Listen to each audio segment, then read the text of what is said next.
जय जगन्नाथ सांग मैंने आज मु आपण गोटे नुआ रेसिपी आनी पणसर इटिली से चाउल को प्रथम भल गोटे घंटा बतुरी देली बतुरी सारापर तापर किसी पणस पकईदेली पानी देदेली आगे चीनी दे ग्राइंडिंग भल भाव करदेली फुलापी बेकिंग सोडा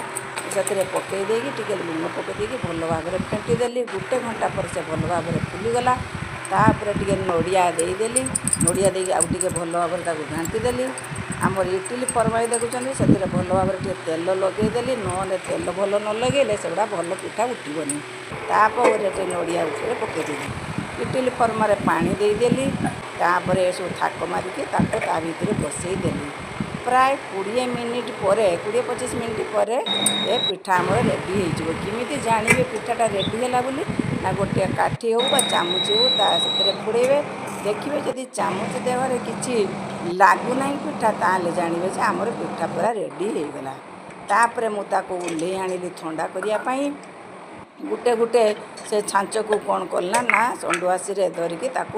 तलू रखिकी ठंडा करदेली तापर आमर बर्तमान प्रस्तुत हो गला कौन ना पणसर इटिली आ इटिली गुड़ा तो बहुत टेस्टी होती न फुलिले आपन करेंगे फुलिले करेंगे तेणु रेसिपीटी भल लगे निश्चय लाइक करेंगे।